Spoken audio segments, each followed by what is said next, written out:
On poursuit ce matin notre étude de l'Épître aux Colossiens. On est rendu à notre troisième étude.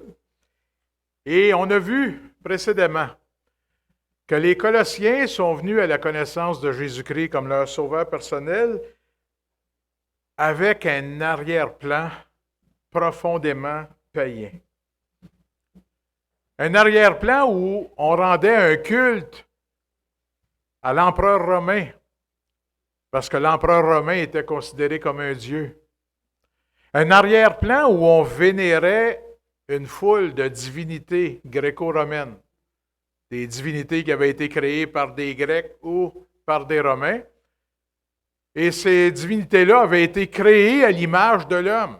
C'est l'inverse de ce que la Bible dit. La Bible dit que l'homme a été créé à l'image de Dieu, mais les Grecs et les Romains avaient créé des dieux à l'image de l'homme.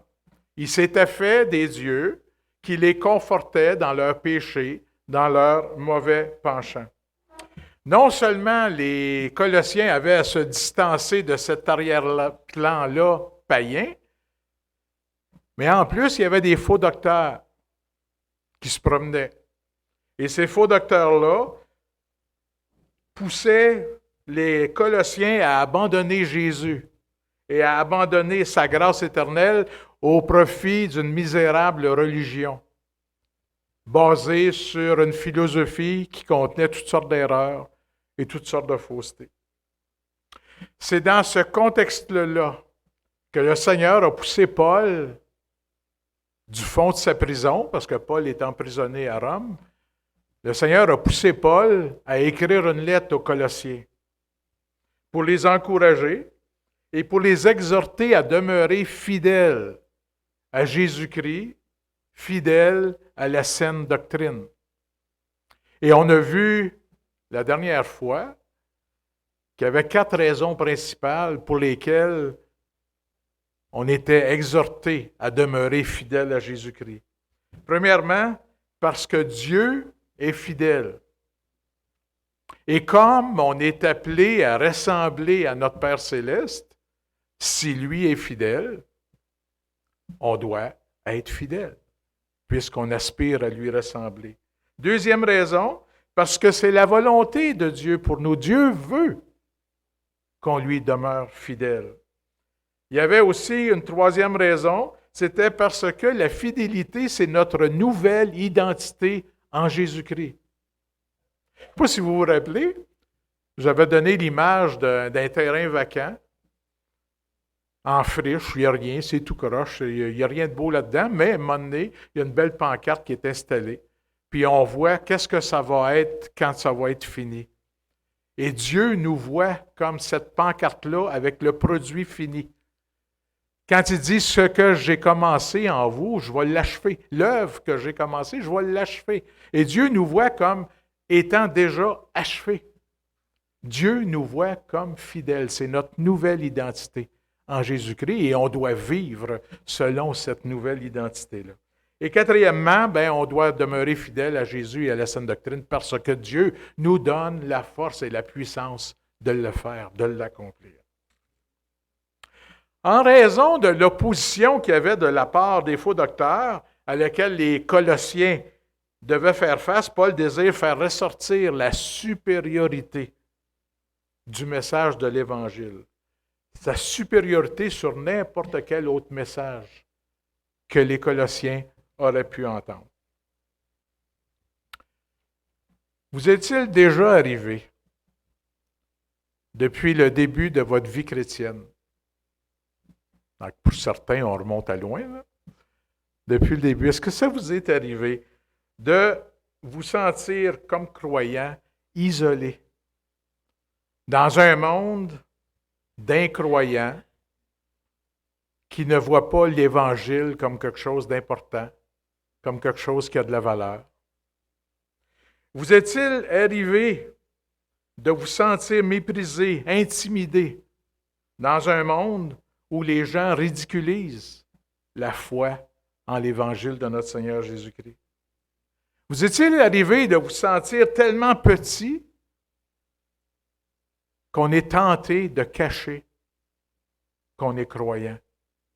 Vous est-il arrivé d'être attiré par un autre message qui a l'air, à première vue, plus glorieux que le message de l'Évangile?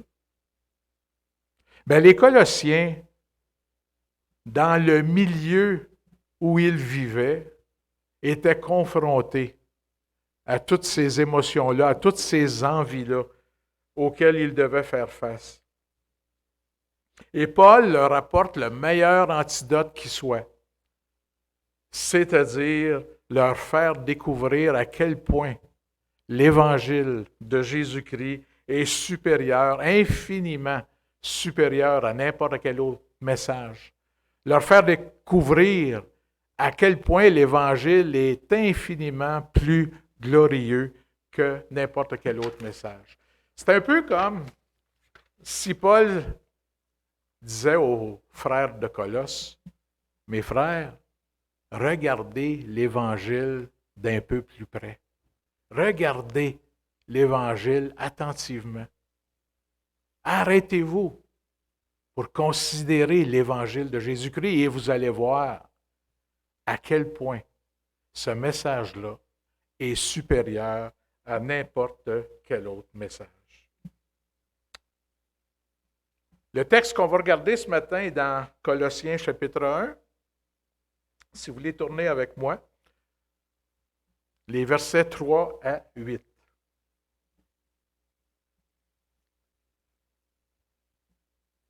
Paul nous dit, « Nous rendons grâce à Dieu, le Père de notre Seigneur Jésus-Christ, et nous ne cessons de prier pour vous, ayant été informés de votre foi en Jésus-Christ et de votre amour pour tous les saints, à cause de l'espérance qui vous est réservée dans les cieux, et que la parole de la vérité, la parole de l'Évangile vous a précédemment fait connaître.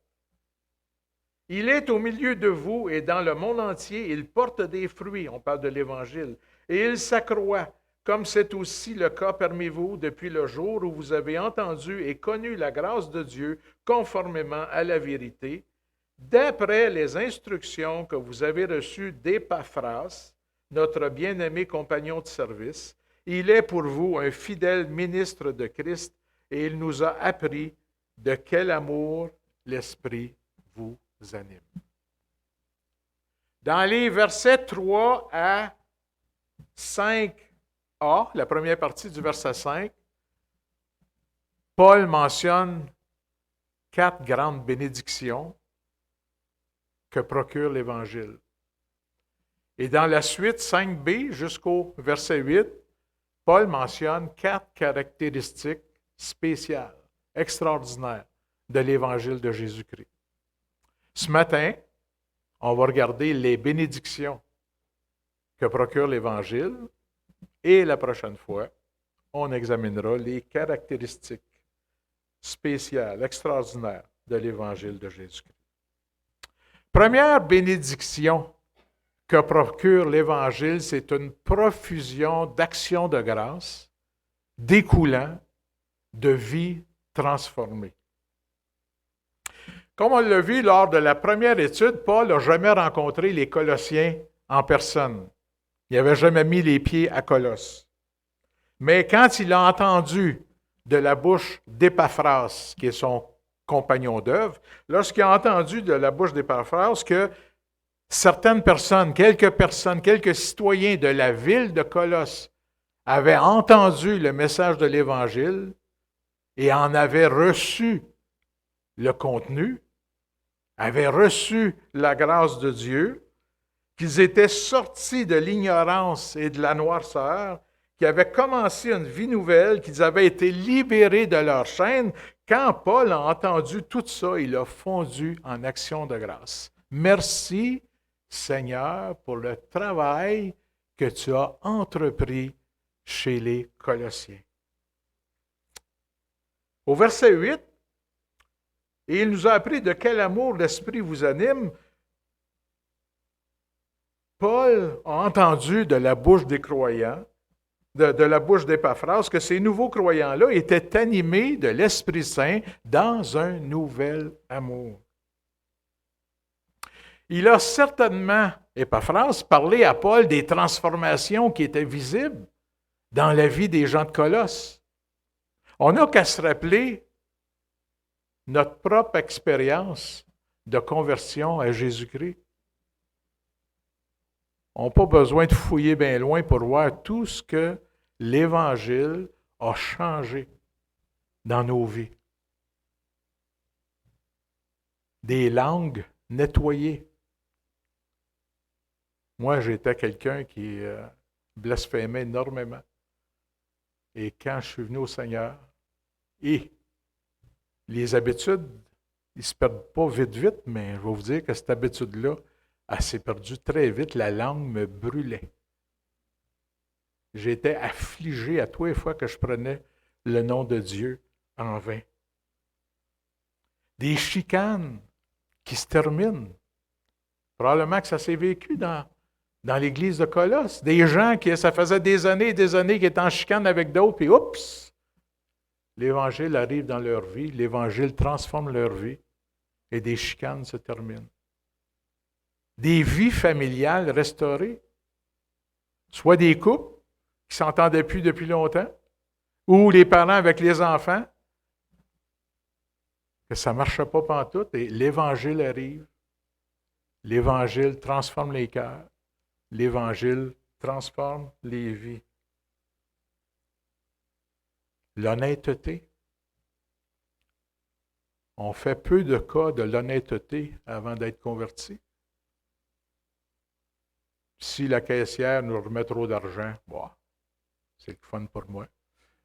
Ou si je ne déclare pas quelque chose au gouvernement, c'est pas grave, il y en a d'autres qui payent, je n'ai pas besoin de payer. Mais quand l'Évangile transforme nos vies, on a un souci d'être honnête. L'amour, la compassion fait maintenant partie de nos vies. Nos vies sont transformées. Paul, il est prisonnier, il est empêché d'accomplir son ministère de missionnaire et il constate, avec ce qu'Épaphras lui rapporte, il constate à quel point l'Évangile du Seigneur agit au milieu des Colossiens et il ne peut s'empêcher de louer notre grand Dieu. Lorsque l'Évangile est entendu et lorsqu'il est reçu, il produit toujours des changements positifs dans la vie des gens. Et ça suscite toujours une profusion d'actions de grâce, de remerciements, de louanges à Dieu pour toutes ces transformations qu'il accomplit dans la vie des gens. Au verset 3, nous rendons grâce à Dieu. Paul dit qu'il rend grâce à Dieu pour ce qu'il a entendu de la bouche d'Épaphras. Et dans le grec original, il y a un adverbe qui est là, qui est pantote, et pantote veut dire continuellement. De sorte que dans certaines versions, pas dans le Louis II, mais dans d'autres versions, c'est écrit « Nous rendons continuellement grâce à Dieu ». Et ça démontre l'esprit dans lequel Paul était. Paul ne tarissait pas de remerciements envers Dieu pour ce que Dieu accomplissait dans la vie des Colossiens. Le cœur de missionnaire de Paul, parce que Paul, s'il y en a un qui avait un cœur de missionnaire, c'était bien lui.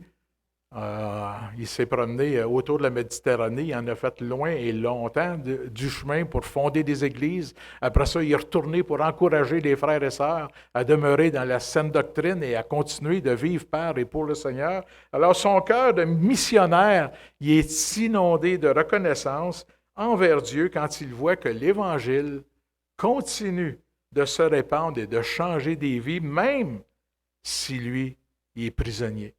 Même si lui est empêché d'accomplir son ministère, le ministère continue.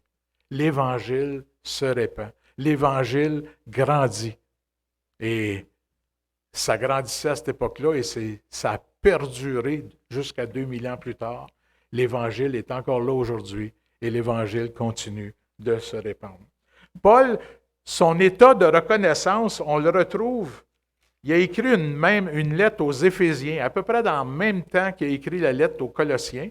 Il a écrit aux Éphésiens, et au chapitre 1 de l'Épître aux Éphésiens, au verset 15 et au verset 16, on retrouve cette même idée de reconnaissance continuelle à Dieu. Il dit, c'est pourquoi, moi aussi, ayant entendu parler de votre foi au Seigneur Jésus et de votre amour pour tous les saints, je ne cesse de rendre grâce pour vous. Paul ne cesse de remercier Dieu pour ce qu'il accomplit dans la vie des gens par son évangile. Le mot évangile, quand on le traduit de façon littérale, ça veut dire bonne nouvelle. Mais quand on connaît la fin de tout pécheur qui meurt dans ses péchés, quand on est conscient de ça, il n'y a pas de plus belle nouvelle que l'Évangile pour un pécheur qui se repent. C'est la meilleure bonne nouvelle qu'un pécheur peut entendre. Et pour celui, mettons un chrétien qui est là puis qui entend que quelqu'un s'est converti au Seigneur, c'est la meilleure bonne nouvelle qu'il ne peut pas recevoir. Puis j'entendais ce matin, Daniel est allé présenter l'Évangile à Carole et semble-t-il qu'il aurait reçu le message. Gloire à Dieu! C'est une bonne nouvelle.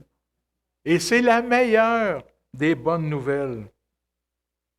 Donc, la première bénédiction que l'Évangile procure, c'est une profusion d'actions de grâce. On ne cesse pas de louer Dieu parce que l'Évangile transforme des vies. Elle les transforme pour le mieux. L'Évangile, ça produit du bonheur. L'Évangile, ça produit de la joie. Ça réjouit le cœur du nouveau sauvé. Tu sais, quand quelqu'un reçoit la grâce de Dieu, il fly. Son fardeau est disparu, il flotte littéralement, il est heureux. Et si celui qui l'a conduit au Seigneur est présent lors de sa conversion, mais il flotte lui avec. L'Évangile apporte la joie pour celui qui annonce et pour celui qui reçoit. Les deux sont dans la joie. Et la joie n'est pas juste sa terre. Luc, dans le chapitre 15, au verset 7 et au verset 10, dans l'Évangile de Luc, il est dit que quand un seul pécheur se repent, il y a de la joie, une grande joie, une immense joie dans le ciel et parmi les anges. L'Évangile procure la joie. Une grande bénédiction, l'Évangile. On loue le Seigneur sans cesse pour son Évangile.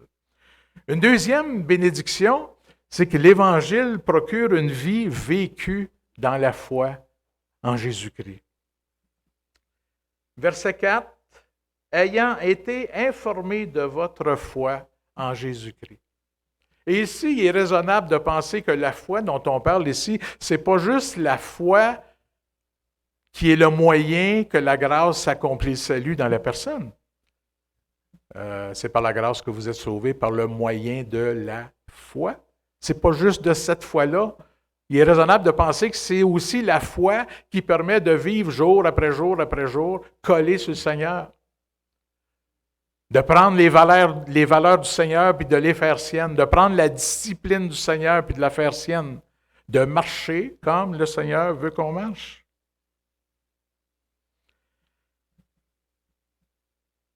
L'Évangile nous procure une vie nouvelle où Jésus-Christ nous fortifie lorsque nous sommes faibles, nous conseille lorsque nous sommes confus et perplexes, nous accompagne et nous protège lorsque nous sommes menacés, nous pardonne et nous délivre de la culpabilité lorsqu'on a fait quelque chose qui n'était pas correct.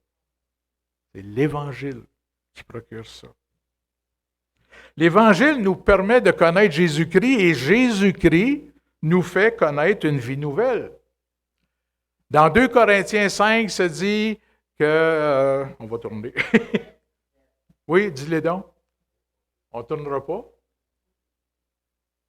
OK, on tourne. 2 Corinthiens. Moi non plus, je ne m'en souviens pas. Fait que 5, 17. Si quelqu'un est en Christ, il est une nouvelle création. Les choses anciennes sont passées, voici, toutes choses sont devenues nouvelles. Lorsque je me convertis à Jésus-Christ, lorsque je colle ma vie à celle de Jésus, je suis créé de nouveau. Je suis une nouvelle création, je nais de nouveau et je vis une vie nouvelle. Il y a des gens qui mettent leur confiance en eux-mêmes parce qu'ils sont forts, parce qu'ils sont intelligents, parce qu'ils sont fortunés. Mais l'ego, le petit moi, c'est un fondement bien fragile pour baser toute ta vie sur toi-même. Il y en a qui vont mettre toute leur foi, toute leur confiance dans certaines autres personnes, soit que parce que ces personnes-là ont du pouvoir, ils ont des richesses, un niveau social élevé ou une réputation, ils mettent leur confiance dans ces gens-là. Mais je vais vous dire que ces autres personnes-là sont humains, faillibles, limités autant que moi, et mettre ma confiance dans un autre, je ne suis pas plus avancé que de la mettre en moi-même. C'est un fondement qui est bien fragile et qui nous mène à des mauvaises surprises. Mais mettre sa foi, toute sa confiance en Jésus-Christ, c'est la chose la plus intelligente qu'un homme, qu'une femme peut faire durant sa vie terrestre. Jésus est le Créateur. Il est le médiateur. Il constitue un fondement inébranlable. Dans Hébreux 13 au verset 8, ça dit que Jésus-Christ est le même hier, aujourd'hui et éternellement. Un fondement qui ne change pas. Un fondement qui est aussi solide hier, aujourd'hui et éternellement. Je fais preuve d'une grande intelligence quand je mets ma confiance et ma foi dans ce seul fondement véritable-là. Jésus n'est jamais fatigué. Jésus ne dort jamais. Jésus ne tombe jamais malade. Jésus ne perd jamais de force. Et il ne prend jamais de jour de congé. Il est là constamment, continuellement. Il a dit, je suis avec vous tous les jours. Tous les jours. Alors je peux m'appuyer entièrement et complètement sur notre Seigneur Jésus-Christ. Il est solide, inébranlable. On peut mettre toute notre foi en lui. La foi en Jésus-Christ est le plus solide fondement qui soit. Cette foi vient à bout des situations les plus difficiles, les plus ténébreuses. Vous ne connaissez sûrement pas M. Adoniram Judson. C'est un beau nom. Adoniram Judson, c'était un pasteur missionnaire baptiste américain. Il a œuvré en Birmanie pendant près de 40 ans au début du 19e siècle. La Birmanie était un pays profondément bouddhiste. Tellement bouddhiste que la loi dans ce pays-là punissait de mort toute personne qui laissait le bouddhisme pour le christianisme. On ne voulait absolument pas que l'Évangile se répande en Birmanie. Et lui, Judson, il a œuvré pendant 40 ans et naturellement, ce qui devait arriver est arrivé. À un moment donné, il s'est fait arrêter et il a passé 2 ans et un peu plus en prison et il a subi la torture en prison. On voulait qu'il renie son Seigneur, on voulait qu'il renie sa foi, on voulait qu'il renie l'Évangile. Et ce n'est pas arrivé. Et pendant qu'il était en détention, un de ses co-détenus, un colloque de cellules. À un moment donné, il l'a regardé et il a posé la question suivante avec beaucoup de sarcasme. Comment se porte votre œuvre de conversion des païens à Jésus-Christ? Et il y avait de quoi être sarcastique. Le missionnaire, il est en prison. Mais il a répondu avec un sourire, ça, on voit ça dans sa biographie, l'horizon est aussi brillant que les promesses de Dieu. L'horizon est aussi brillant que les promesses de Dieu. Pourquoi que les promesses de Dieu, c'est brillant? Parce qu'il est puissant, il a toute la puissance pour accomplir ses promesses et il a toute la fidélité pour accomplir ses promesses. Si tu mets ta confiance en toi-même, attends-toi des mauvaises surprises. Si tu mets tes confiances dans les autres, aussi vertueux, puissants et quoi que ce soit qu'ils soient, tu vas avoir des mauvaises surprises. Mais si tu mets toute ta foi, toute ta confiance en Jésus-Christ, jour après jour, attends-toi à ce qu'il y a de meilleur. Ton horizon sera des plus brillants et le Seigneur te fera le plus grand bien. C'est ce que le Seigneur veut. Deuxième bénédiction de l'Évangile, c'est qu'il nous fait vivre dans la foi au Seigneur Jésus et nous procure une vie remplie des attentions et des bénédictions de notre Seigneur. Troisième bénédiction, une vie vécue dans l'amour. Au verset 4, la suite, « Ayant été informé de votre foi en Jésus-Christ et de votre amour pour tous les saints. » L'amour. L'humanité court après l'amour depuis l'aube des temps. On voudrait que tous les hommes, que toutes les femmes aiment tout le monde. On voudrait que tout le monde vive dans l'amour. Mais ça ne peut pas arriver. Ça ne peut pas arriver. Ça prend des cœurs transformés. On l'a même chanté. Je pensais quand je préparais ça, Raymond Lévesque. Vous vous souvenez de la chanson des années 60, 70, « Quand les hommes vivront d'amour, il n'y aura plus de misère. » Quand les hommes vivront d'amour. Sans l'Évangile de Jésus-Christ, c'est une utopie. Le seul chemin qui mène au véritable amour, c'est l'Évangile de Jésus-Christ.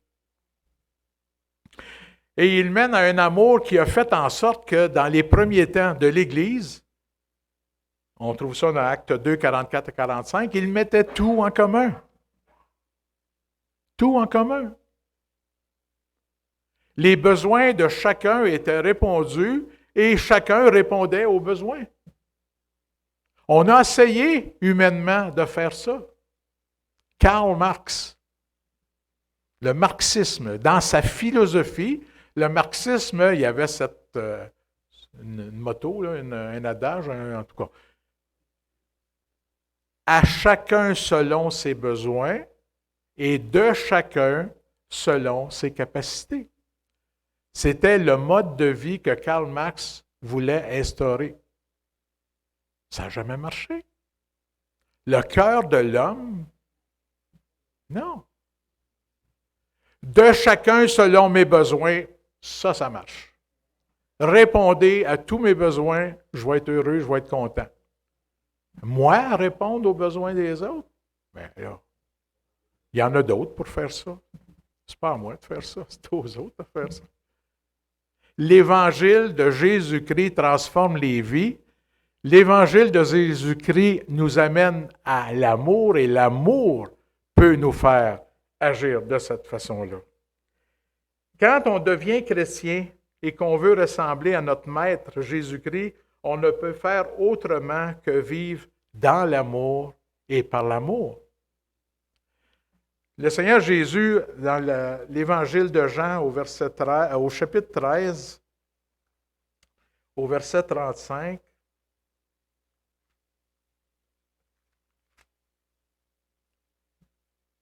À ceci, tous connaîtront que vous êtes mes disciples si vous avez de l'amour les uns pour les autres.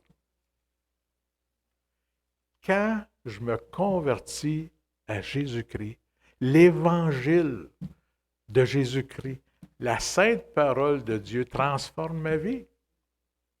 Et l'amour que j'ai reçu de mon Seigneur, je suis exhorté et je suis appelé à la transmettre aux autres. Ici, c'est tellement clair que ça vient de Dieu. Quand il dit, ayant été informé de votre foi en Jésus-Christ et de votre amour pour tous les saints, l'amour pour tous les saints, humainement, c'est impossible. Oui, on peut avoir des affinités avec un, avec l'autre, sur, que ce soit certains aspects de la vie, sur la pratique des arts, pratique des sports ou n'importe quoi. On a des affinités et sur la base de ces affinités-là, on peut, oui, avoir de l'affection et même de l'amour humainement les uns pour les autres. Mais à l'intérieur de l'Assemblée, on est attentionnés les uns aux autres, on se préoccupe des besoins les uns des autres, on prie les uns pour les autres, on s'exhorte les uns les autres, on se supporte les uns les autres, et cela sans égard aux affinités qu'on a ou qu'on n'a pas avec un frère, avec une sœur. L'amour qu'on a entre nous, c'est un amour qui nous vient de l'Évangile de Jésus-Christ, et cet amour-là n'a rien à voir avec les préférences ou les affinités qu'on peut avoir avec un ou avec l'autre. Même quand vous allez dans d'autres assemblées. Je me souviens, en 1998, Denise et moi, on était partis un voyage qui avait duré 3 mois. On voulait aller visiter tous les canyons et les parcs nationaux qu'il y avait dans l'État du Utah. Le Utah, si vous ne le savez pas, à l'époque, c'était 98 et plus % mormons. C'était pas chrétien, c'était mormon. Et à un moment donné, dans notre périple puis tout ça, on passe dans une petite ville qui s'appelait Torrey. Et Torrey, c'est une ville à peu près de la grosseur de Tursault. Et on se dirigeait vers un terrain de camping là, qu'on avait noté. Puis à un moment donné, on passe devant une petite chapelle, puis on regarde ça. Église baptiste évangélique. Ah! Il y a une église baptiste évangélique dans le Utah. Alors le dimanche qui a suivi, on s'est rendu là pour aller assister au culte. On a été reçus comme si on s'était toujours connus. Le partage de la même foi, du même évangile, procure un amour qui se partage entre les frères et les sœurs. On était en famille, même si on était à des milliers de kilomètres de chez nous. Et d'autres m'ont raconté que tu sois en Europe, que tu sois n'importe où dans le monde, quand tu te présentes dans une église où tu as des frères et des sœurs, tu sens l'amour du Seigneur Jésus. Donc, une troisième bénédiction que procure l'Évangile, c'est de vivre dans l'amour véritable. D'abord, celui indéfectible que nous recevons du Seigneur et celui que nous partageons entre tous les frères et les sœurs. Dernière bénédiction, verset 5a. À cause de l'espérance qui vous est réservée dans les cieux et que la parole de la vérité, la parole de l'Évangile, vous a précédemment fait connaître. La quatrième bénédiction, c'est qu'on a une espérance céleste. Cette espérance-là nous est donnée par l'Évangile de notre Seigneur Jésus-Christ. Si je lis, parce qu'en réalité, c'est tout inversé, ce verset-là. D'abord, il dit, à cause de l'espérance qui vous est réservée dans les cieux, et que la parole de la vérité, au verset 5, et la parole de l'Évangile vous a précédemment fait connaître. Donc, au départ, c'est l'Évangile, la parole de l'Évangile qui a fait connaître quoi? Qui a fait connaître l'espérance qui vous est réservée dans les cieux. Et cette espérance, ça dit, à cause de l'espérance qui vous est réservée dans les cieux, Le verset 4, vous vivez dans la foi et vous vivez dans l'amour en Jésus-Christ. C'est comme si Dieu, par son évangile, faisait d'abord connaître c'est quoi la gloire qui t'attend en tant que sauvé. Il te fait connaître cette gloire-là, il t'annonce cette gloire-là par l'Évangile, et toi, en reconnaissance de ce que le Seigneur veut te donner plus tard, quand tu vas être dans sa gloire, tu vis dans l'amour et dans la foi.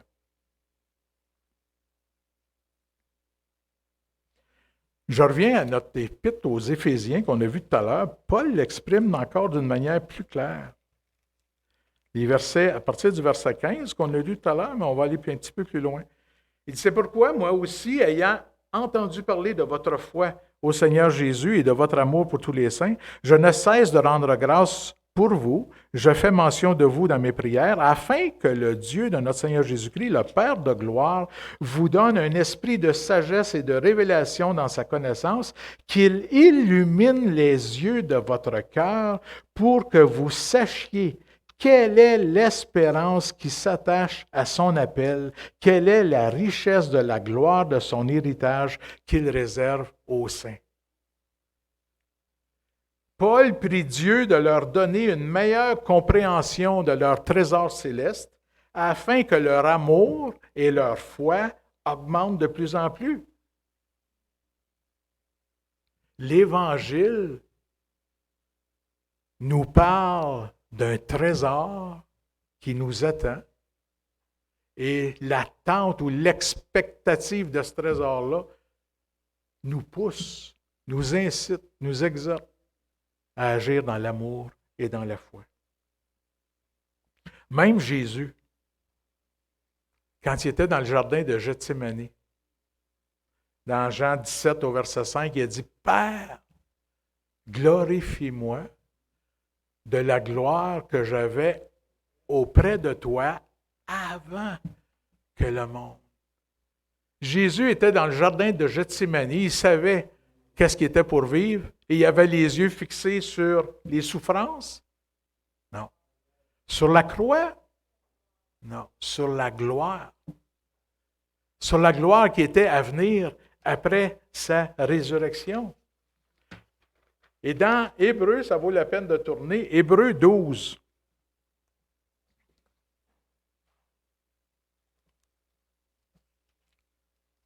Et le chapitre 12 suit le chapitre 11. Le chapitre 11 nous parle d'une panoplie des champions de la foi. Abraham, Moïse, etc., etc.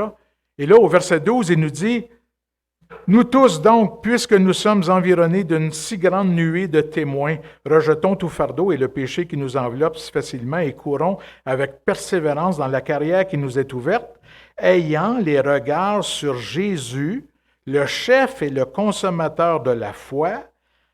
En échange de la joie qui lui était réservée, il a souffert la croix, méprisé l'ignominie et s'est assis à la droite du trône de Dieu. » Jésus, ici, dans le texte, dans le Louis II original, ce n'est pas en vue de, mais c'est à cause de. Mais le sens, c'est que Jésus avait les regards fixés sur la gloire à venir. Et en ayant les regards fixés sur la gloire à venir, ça l'a aidé à passer au travers de l'épreuve du crucifixion, de la crucifixion, de la mort. Il a passé au travers de ça avec les yeux fixés sur l'au-delà. Si Jésus, en ayant les yeux fixés sur la gloire à venir, était encouragé, puis ça l'aidait à passer au travers de l'épreuve, nous autres, à plus forte raison, avons-nous besoin d'avoir les yeux fixés sur le trésor céleste? Matthieu 6, 19 à 21.